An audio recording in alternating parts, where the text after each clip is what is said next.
नमस्कार, चेतना radio 90.4 FM के studio में आज मेरे साथ हैं डॉक्टर विवेक कुमार त्रिपाठी, निदेशक अनुसंधान सेवाएं, इंदिरा गांधी कृषि विश्वविद्यालय, रायपुर, छत्तीसगढ़। आप कृषि अनुसंधान में एक लंबा अनुभव रखते हैं। निश्चित तौर पर चेतना रेडियो के श्रोताओं के लिए आप प्रेरणा का स्रोत हैं। डॉक्टर विवेक कुमार त्रिपाठी साहब, आपका इस कार्यक्रम में हार्दिक स्वागत है। थैंक यू, धन्यवाद भाई साहब। सर, सबसे पहले तो मैं आपसे यह जानना चाहता हूं कि आप किस क्षेत्र के निवासी हैं और आपने अपने जीवन के अध्ययन की पहला कदम कहां रखा और अपने विद्यार्थी जीवन को कैसे आगे बढ़ाया। मैं अविभाजित मध्य प्रदेश में बालाघाट जिला है, वहां की वारासिनी नगर का निवासी हूं और मेरा अध्ययन स्कूली शिक्षा मैंने वारासिनी में ही प्राप्त की थी और अपनी उच्च शिक्षा के लिए मैं कृषि महाविद्यालय रायपुर में मैंने प्रवेश लिया। यहीं से मैंने बीएससी कृषि, एमएससी कृषि और पीएचडी कृषि की उपाधि ऑनर्स के साथ उत्तीर्ण की और 1991 से मैं शिक्षा और अनुसंधान के क्षेत्र से जुड़ा हुआ हूं और अभी वर्तमान में इंदिरा गांधी कृषि विश्वविद्यालय के निदेशक अनुसंधान पद का दायित्व संभाल रहा हूं। सर, विद्यार्थी जीवन में बहुत सी ऐसे पड़ाव आते हैं जब व्यक्ति अपने भविष्य के सपने संजोने लगता है। आपने कृषि अनुसंधान के क्षेत्र में जाने का सपना कब देखा और इसे दिशा किस तरह से दी? मैं शिक्षक परिवार से संबंध रखता हूं। मेरे माता पिता दोनों शिक्षक थे और मैं स्कूली जीवन में गणित विषय का विद्यार्थी था। गणित और फिजिक्स मेरा बड़ा प्रिय विषय था। उस समय ही हमारे मध्य प्रदेश में इंजीनियरिंग महाविद्यालय और कृषि महाविद्यालयों में उसी वर्ष 1981 में, मैं 1982 में मैंने हायर सेकेंडरी पास करी। प्री एग्रीकल्चर टेस्ट और प्री इंजीनियरिंग टेस्ट की परीक्षाएं आयोजित की जाती थी कॉलेजों में प्रवेश के लिए। मैं इंजीनियर बनना चाहता था, लेकिन एक छोटे सुदूर गांव के रहने के कारण कंपटीशन का हमारे पास में उतना अनुभव नहीं था, प्रतियोगिता परीक्षाओं का। तो आप ये कह लीजिए सौभाग्य से मेरा एडमिशन इंजीनियरिंग कॉलेज में न होके 1 या 2 नंबर से चूक के मैं कृषि महाविद्यालय में मेरा एडमिशन हुआ और फिर चूंकि मैं गणित का विद्यार्थी था तो कृषि सही में मेरे लिए बड़ा सरल विषय लगा, जो ग्रेजुएशन की मेरी पढ़ाई थी और मैंने यहाँ अपने महाविद्यालय में मैंने टॉप किया। उसके बाद मेरी रुचि खेती की ओर जागी, इसलिए जागी, अनुसंधान के लिए नहीं जागी। मेरी जागी, मैं छात्र जीवन में, छात्र राजनीति में भी मैं बहुत, स्कूल जीवन से ही मेरी बड़ी पकड़ थी और राजनीति मेरा बड़ा प्रिय विषय है। तिकड़मबाजी की राजनीति नहीं, जन कल्याण और राजनीति के माध्यम से देश की सेवा, वो मेरा बड़ा प्रिय विषय रहा था।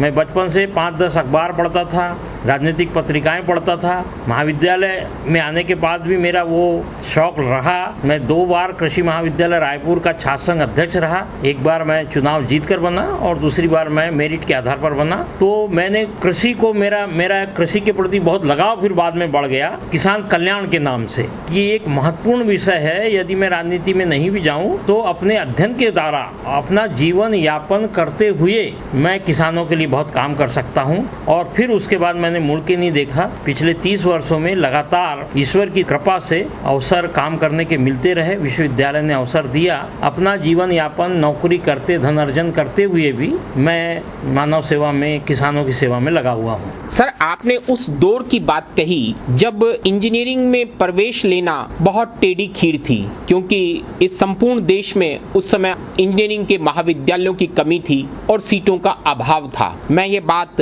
इसलिए हमारे श्रोताओं तक पहुंचा रहा हूं क्योंकि आज इंजीनियरिंग के स्वरूप भी बदल गए हैं। सर, उस जमाने की शिक्षा में जो आपने कृषि की शिक्षा ली या उस वक्त आपने गणित में अपनी रुचि दिखाई और आज की शिक्षा व्यवस्था में आप क्या बड़ा परिवर्तन देखते हैं? आज की शिक्षा व्यवस्था नौकरी पाने का माध्यम बनते जा रहा है। उसमें बच्चों और छात्रों की गलती नहीं है। समाज और बाजार की व्यवस्था ऐसी हो गई है, बाजार बड़ा निर्मम होता है। जो सफल हैं उनको पोषित करता है, जो किसी कारणवश बाजार के मनमाफिक नहीं चल पाते उनको निकाल के फेंक देता है, उनका शोषण कर लेता है, उनको कई बार नष्ट कर देता है। तो हमारी जो शिक्षा व्यवस्था है भारत की, वो लगातार अब ज्ञान अर्जन की बजाय नौकरी अर्जन की ओर बढ़ते जा रही है। ये बड़ा एक चुनौती का विषय है। नई शिक्षा नीति, भारत सरकार ने नई शिक्षा नीति 2020 लाई है और उसमें विशेष ध्यान दिया है। मैं सब विद्यार्थियों को यही कहना चाहूंगा कि भारतीय दिमाग बहुत बड़ी संपत्ति है। जहां भी हमारे लोग जा रहे हैं, पूरे विश्व में बड़ी बड़ी कंपनियों को लीड कर रहे हैं हमारे, और वो ताकत केवल उन्होंने अपनी कड़ी मेहनत, कुशाग्र बुद्धि से पाई है। ये जमाना, ये लोकतंत्र का जमाना, 21वीं 22वीं सदी का जमाना ज्ञान और मेहनत का जमाना है। एक गरीब से गरीब व्यक्ति भी अपने ज्ञान से अरबों रुपए का अर्जन कर सकता है। राजे रजवाड़े निपट गए। आप देख रहे हैं ये जमाना केवल ज्ञान के आधार पर है। आपको मेहनत की आवश्यकता नहीं है उतनी, आपको जो बाजार है उसकी व्यवस्था के अनुसार चल के करना है। लेकिन एक बात आपको बिल्कुल ध्यान रखनी चाहिए कि आपको कड़ी मेहनत के अलावा कोई दूसरा रास्ता नहीं है। आपको अच्छा पढ़ाई करना पड़ेगा, अध्ययन करना पड़ेगा, ज्ञान अर्जन करना पड़ेगा। और खास तौर से मैं सब विद्यार्थी को बोलूंगा, सीखने की कोई उम्र नहीं होती।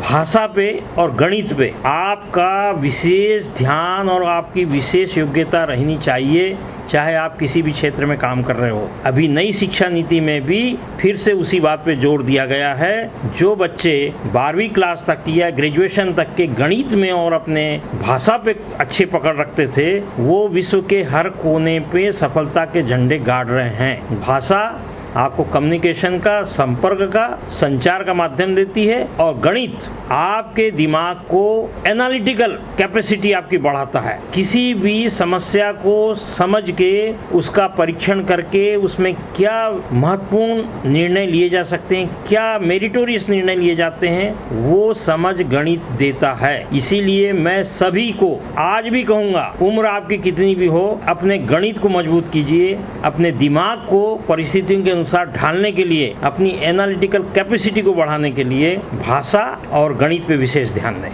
बहुत खूब, आपने चेतना रेडियो के श्रोताओं के लिए एक अच्छा मार्गदर्शन दिया। सर, आपने अपने विद्यार्थी जीवन में राजनीति प्रेम की बात कही। निश्चित तौर पर अच्छा विद्यार्थी सभी क्षेत्रों में अपनी पहचान रखता है। विद्यार्थी जीवन में इसके अलावा बहुत सी सेक्शनोत्तर गतिविधियां होंगी जिनमें आपने भाग लिया होगा। आप उनका उल्लेख हमारे चेतना रेडियो के श्रोताओं के लिए अवश्य करें। भारतीय होना बहुत गर्व की बात है। जाति धर्म की बेड़ियां मत लगाइए। हम सब उन बहुत ही निपुण, कुशल, ज्ञानवान और विद्वान पूर्वजों की संतानें हैं जिनके पास अद्भुत ज्ञान था। ग्रेगोरियन कैलेंडर और दुनिया की सभ्यताएं केवल 2000 वर्षों का ही कैलेंडर ढूंढ पाई हैं। हमारी समय काल की गणना 195 करोड़ वर्ष पुरानी है। हमारे पास विज्ञान का ऐसा अद्भुत संगम था, ऐसा अद्भुत ज्ञान था। हम परमाणु बम तक के बारे में जानते थे। हमारे संस्कृति में लिखा है कि हमारे पूर्वज विमानों से यात्रा करते थे।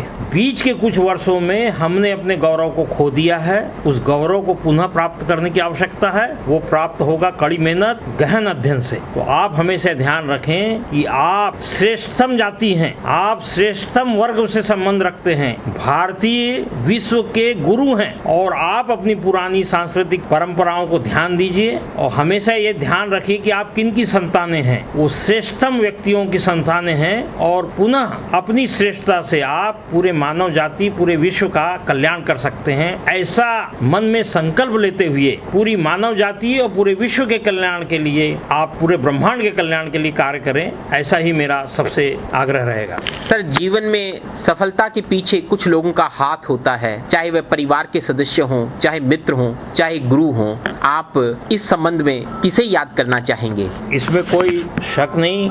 माता पिता, गुरु, आपके मित्र, आपके आसपास जो पर्यावरण रहता है, आपको आगे ले जाने में बहुत सहायता करता है। लेकिन याद रखिए, बढ़ना आपको है। लोग मार्गदर्शन कर सकते हैं, सहयोग कर सकते हैं। लक्ष्य निर्धारण और उसके साथ कड़ी मेहनत ही आपको आगे ले जाएगी। तो हमेशा पहले अपने आप को मजबूत कीजिए, फिर आपके आसपास के पर्यावरण, आपके आसपास के सहयोग, आपके आसपास के अवसरों का उपयोग करिए और आगे बढ़िए।